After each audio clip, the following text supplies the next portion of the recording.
어제 말씀에서 모세는 애굽부터 모압까지 40년간의 그러한 노정을 정리하는 그러한 말씀을 기록함으로 어떻게 이 광야의 길을 지나왔는지에 대해서 나누었습니다. 이제 우리 오늘 민수기 33장 50절부터 34장 우리 전체를 다 보았는데요. 이렇게 빨리 보는 이유는 이제 이번 주까지 말씀을 다 마쳐야 되기 때문입니다. 민수기 말씀이. 사실은 이걸 한 두 번 정도 나누어도 좋았겠다라고 생각을 했는데 이게 한 번에 이걸 다 봅니다. 이제 마무리될 때가 됐습니다. 하나님께서 이 민수기 말씀을 마무리하면서 이스라엘 백성들에게 무엇으로 마무리를 하실까요? 그들에게 꿈을 주시는 말씀으로 저는 마무리하신다고 생각을 합니다. 이 이스라엘 백성들에게 지금 가장 큰 꿈은 무엇이겠습니까? 가나안 땅에 들어가는 것입니다. 가나안 땅에 들어가는 것. 어제까지의 말씀에서는 지나온 그러한 여정에 대해서 회고하고 정리하였다라고 하게 되면 이제 가나안 땅에 들어가게 되면 어떠한 일이 있을 것인가. 이스라엘 백성들이 가나안 땅에 들어가기 위해서 40년을 기다려 온 사람입니다. 말이 40년이지 한번 생각해 보십시오. 애굽에서 이 가나안 땅까지 직선거리로 다 빨리 가게 되면 한 일주일 정도면 갈 수 있는 거리입니다. 뭐 이때 그냥 걸어서 가는 그런 거리를 할지라도 1주, 2주 정도면 충분히 갈 수 있는 거리인데 여기를 도대체 40년씩이나 지나갔습니다. 40년. 이들에게 가나안 땅은 어떠한 땅처럼 보여질까요? 듣기는 하고 보이기는 하지만 한편으로는 신기루와 같이 여겨지는 그러한 땅일 수도 있습니다. 그렇죠? 근데 오늘 하나님께서 이제 가나안 땅에 들어갈 것. 이제 마지막에 주시는 말씀은 너희가 가나안 땅에 들어갈 것이다. 들어갈 것이다. 그러면 가나안 땅에 들어가면 이렇게 해라. 이 꿈을 주시는 말씀입니다. 이게 들어가게 되면 이렇게 해라. 그러면 그들이 가나안 땅에 들어가면 무엇을 해야 될까요? 지켜야 될 것들이 있습니다. 없앨 것들은 없애고 제거할 것들은 제거해야 됩니다. 오늘 우리 33장 우리 말씀 우리 마무리하면서 여호와께서 하나님께서 모세에게 말씀하시는 그러한 내용이 51절 말씀에서 이렇게 말씀하시고 우리 51절 말씀 같이 함께 읽겠습니다. 이스라엘 자손에게 말하여 그들에게 이르라 너희가 요단강을 건너 가나안 땅에 들어가거든. 너희가 요단강을 건너 가나안 땅에 들어가거든 반드시 들어간다입니다. 이제 들어가거든 다 보입니다. 정말 이 모압 평야에서는 이 앞에 사해가 보이고 요단강가가 보이고 여리고가 보이는 그러한 지역입니다. 그 요단강을 건너서 너희가 가나안 땅에 들어가거든. 심지어 이 모압 평야에서 이 느보산으로 어디까지 보이냐면 저 멀리 있는 지중해까지도 날씨가 좋은 경우 보입니다. 왜냐하면 그곳이 높은 곳이기 때문에 요단 서편의 그러한 산지를 다 넘어서 보이기 때문입니다. 다 보이는 그러한 곳입니다. 너희가 그곳에 들어가거든. 그러면 그곳에 그들이 들어가서 행해야 될 것이 무엇일까요? 우리 오늘 54절 말씀에 보게 되면 하나님께서 앞에서 이미 말씀하셨던 것에 대해서 다시 한번 주시는 말씀이 있습니다. 종족들을 따라서 그 땅을 제비 뽑아 나눌 것이니 이미 앞에서 하나님께서 말씀하셨습니다. 그들이 그 땅에 들어가거든 종족을 따라서 각 지파를 따라서 제비를 뽑아 나눌 것이다. 그 제비를 뽑을 때 가장 중요한 기준이 무엇이었습니까? 수요를 따라서 숫자를 따라서 제비를 뽑지만 숫자를 따라서 그 많은 기업이 그 숫자가 많으면 많은 기업을 주고 적으면 적은 기업을 주라. 그리고 제비 뽑아서 이걸 주라. 가장 중요한 그 두 가지의 기준에 대해서 다시 말씀하시는 것입니다. 그런데 이 땅에 들어가게 하셨던 이 땅을 주셨던 이유는 무엇이라고요? 하나님을 예배하기 위하였습니다. 동일합니다. 근데 하나님을 예배하기 위해서 그들에게 필요한 것이 무엇이겠습니까?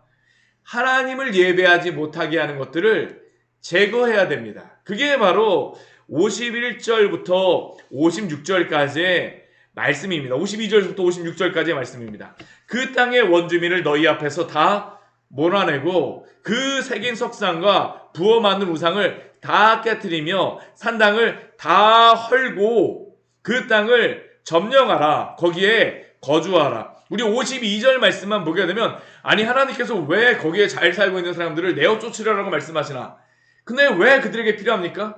하나님을 예배하기 위해서는 이게 반드시 필요하기 때문입니다. 우리 앞에서 이 사건에 대해서 보았었죠. 발람과 발락의 그러한 그 일이 있고 나서 발람은 이스라엘 백성을 저주하지 않았습니다. 그런데 이스라엘 백성이 하나님께 저주받을 수 있는 방법을 알려주었어요. 그게 무엇이었습니까?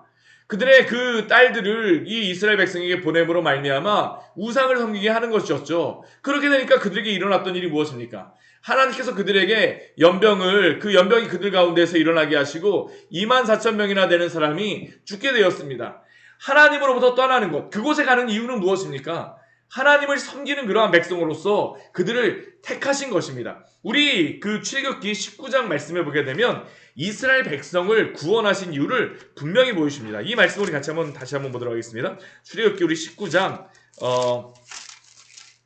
우리 4절과 5절과 6절 말씀입니다. 출애굽기 19장 5절과 6절 말씀입니다. 시내광야에 들어가자마자 하나님께서 주셨던 말씀이 바로 이 말씀입니다. 이들에게는 국민교육헌장이나 이 헌법과 같이 이들에게 가장 중요한 말씀이 바로 이 말씀. 왜 그들을 구원하셨나? 왜 그들에게 이 땅을 주시는가? 동일합니다. 우리 5절과 6절 말씀 같이 한번 읽겠습니다.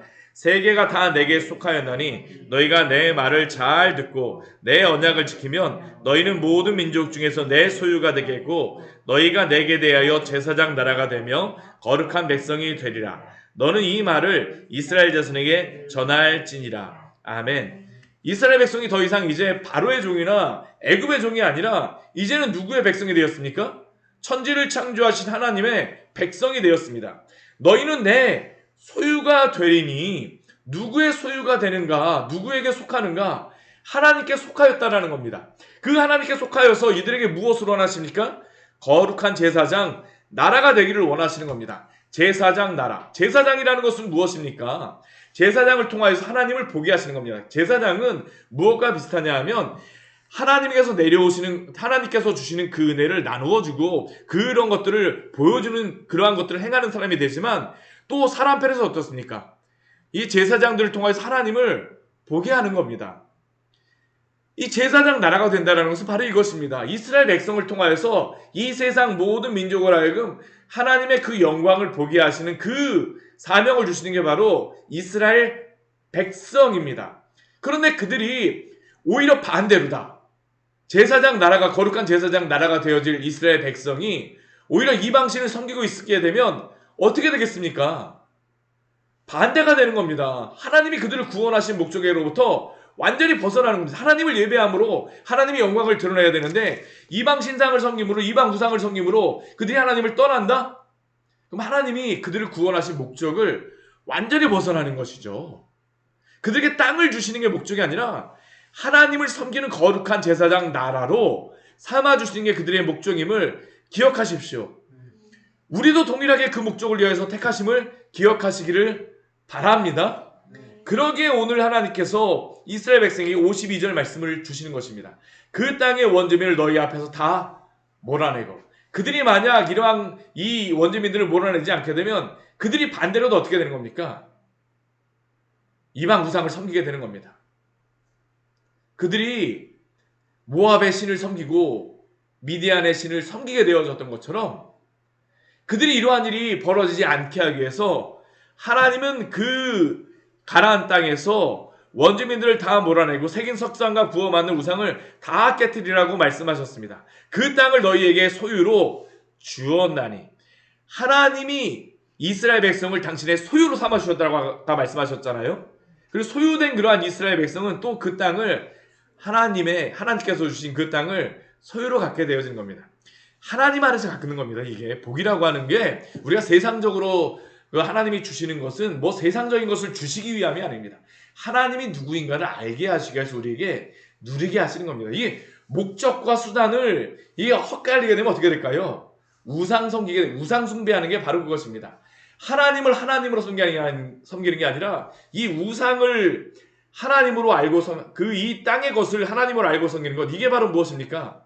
그게 우상 숭배입니다. 그게 우상 숭배예요. 그러니까 하나님이 이것을 분명히 하시는 것이죠. 그리고 만약 그들이 하지 않게 되면 55절 말씀에서 그들에게 경고로 주시는 말씀이 무엇입니까? 우리 55절 말씀 같이 읽겠습니다. 너희가 만일 그 땅의 원주민을 너희 앞에서 몰아내지 아니하면 너희가 남겨둔 자들이 너희의 눈에 가시와 너희의 옆구리에 찌르는 것이 되어 너희가 거주하는 땅에서 너희를 괴롭게 할 것이요. 우리 눈 안에 우리 가시가 들어갔다라고 생각을 해보십시오. 저 어렸을 때 자전거를 타다가 어떤 일이 있었었냐 하면 자전거 열심히 타고서 막 가고 있는데 그 갑자기 파리가 제 눈으로 다 들어온 겁니다. 깜짝 놀랐습니다, 진짜. 제 일생에서 정말 눈앞에 보지 말아야 될 것을 그때 보았는데 얼마나 쓰라리고 아픈지 제가 그 자전거를 타다가 넘어져갖고 뭐 넘어진 거 아프지도 않아요.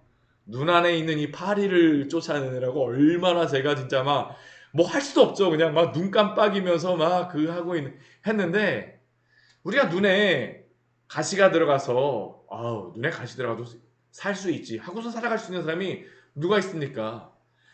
옆에 잠을 자고 있는데 한번 그 베개를 비거나 아니면 옆에 이불이 있는 게 아니라 가시가 있다고 한번 생각해 보십시오. 편안하게 잘 자고 일어났네. 가시야 너가 고맙다 하고선 자고선 일어나실 분 계십니까? 아무도 없을 겁니다. 하나님이 오늘 이스라엘 백성에게 말씀하시죠. 너희가 만약 몰아내지 않게 되면 그들이 너희의 눈에 가시와 너희 옆구리에 찌르는 것이 되어 너희가 거주하는 땅에서 너희를 괴롭게 할 것이요. 평안할 수가 없습니다. 우리 하나님 안에서 평안한 것이지 세상의 것들과 함께 평안할 수가 없어요. 만약 그들이 계속 이것을 추구하게 되면 무엇이 됩니까? 56절 말씀 아주 엄청난 경고를 칩니다. 56절 말씀 같이 한번 읽겠습니다. 나는 그들에게 행하기로 생각한 것을 너희에게 행하리라. 하나님이 그들에게 행하는데 그들은 누구입니까? 이 가나안 실족속들입니다. 그들을 몰아낼 것을 하나님께서 죄악이 가능하게 되면 몰아낼 것을 분명히 아브라함 때도 말씀하셨었어요. 그런데 만약 이스라엘 백성이 몰아내지 않게 되면 반대로도 어떻게 됩니까? 이스라엘 백성이 가나안 백성처럼 몰아내짐을 당할 거라는 거예요. 땅이 내쳐지는 겁니다. 땅에서 내쳐지는 겁니다. 가나안 땅은 굉장히 중요한 게 뭐냐면 하나님의 백성으로 그 안에 들어가게 되지만 그 안에서 거룩하게 살지 못하게 되면 오히려 내쳐짐을 당하게 됩니다. 이게 이스라엘 역사 가운데에 드러났던 일 아닙니까? 왜 그렇게 이스라엘 백성에게 많은 이방 민족이 그들에게 쳐들어오고 많은 괴롭힘이 있습니까? 그들이 그들과 함께 잘 살겠다라고 했기 때문입니다.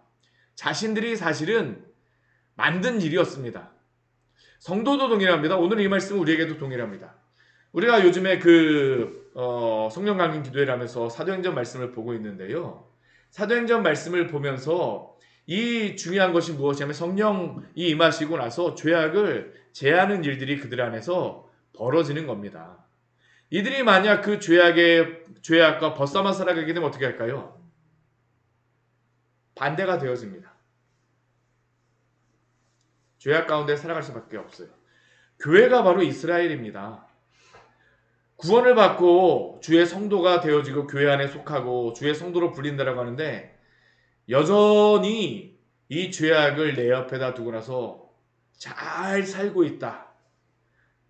우리는 그게 무엇과 동일한 거냐면 우리 눈에 가시 그대로 두고 옆구리에 찌르는 것을 그대로 두고 살아가는 것입니다.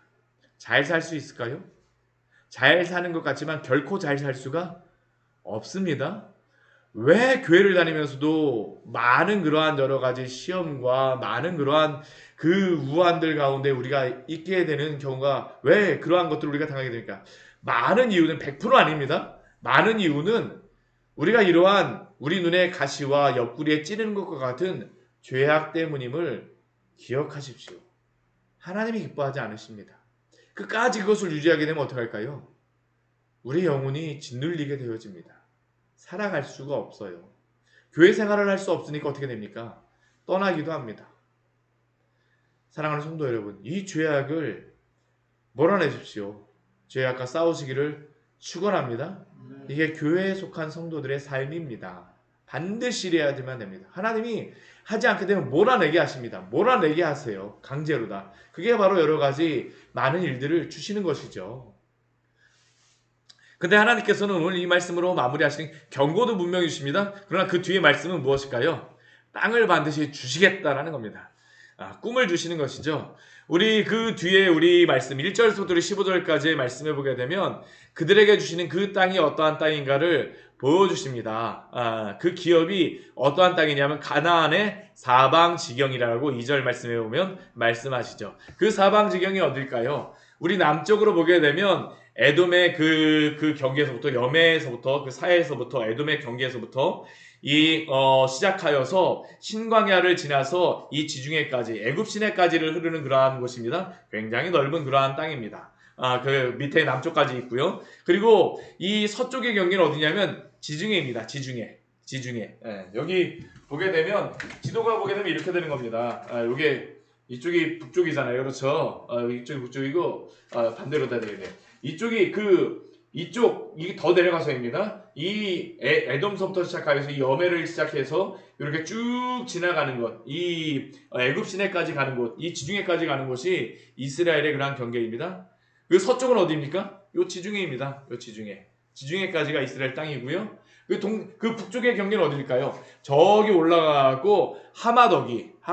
오늘 여기서 하마더기라고 나오진 않지만 하마더기에 그 메소포타미아 건너가기 전에 하란 그 앞두고 있는 그러한 곳이 바로 이스라엘에게 주신 그러한 땅입니다. 동쪽 경계는 어딜까요?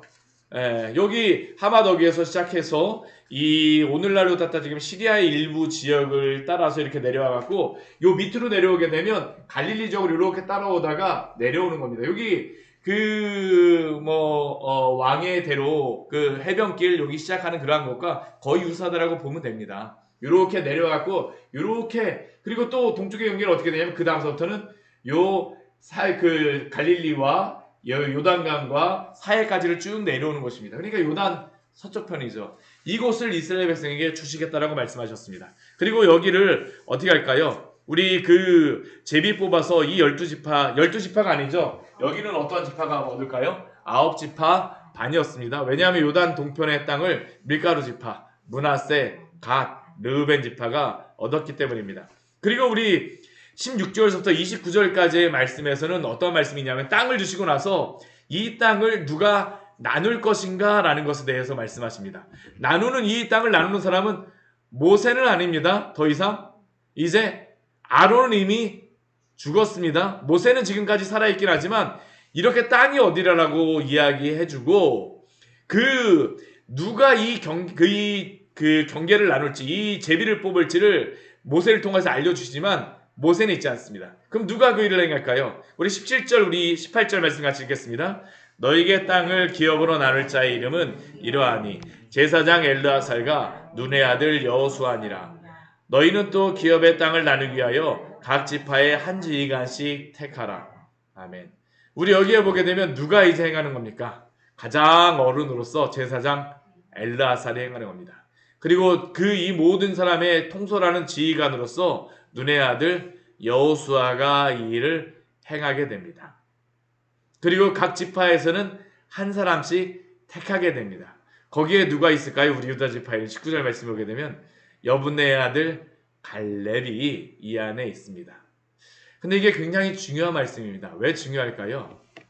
모세와 아론은 죽지만 이 땅은 여전히 그리고 이스라엘의 광야 1세대도 다 광야에서 죽게 되어지지만 하나님의 약속은 사라지지 않고 그들에게 여전하여서 그 땅이 주어지는 줄 믿습니다.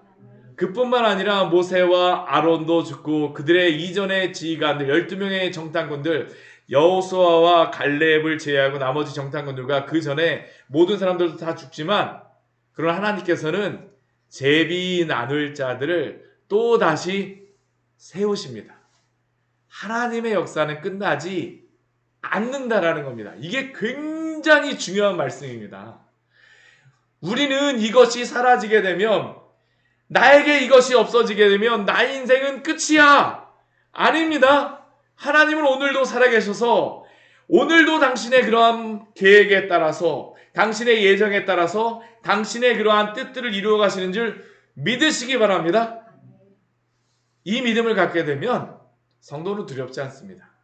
우리의 역사, 조그만 역사를 점 하나를 보는 것이 아니라 하나님의 그 놀라운 것을 보십시오. 영원하신 하나님의 계획은 결코 패하거나 사라지지 않습니다.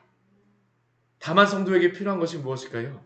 앞에서 말씀하셨던 것 같이 눈에 찌르는 가시와 옆구리에 찌르는 것을 가만히 두지 말라라고 말씀하세요. 죄를 제하십시오. 대신 주님과 함께 살아가시기를 축원합니다. 이게 바로 성도의 복입니다. 같이 기도하도록 하겠습니다. 하나님 아버지, 오늘 말씀을 통해서 우리에게 귀한 은혜를 주니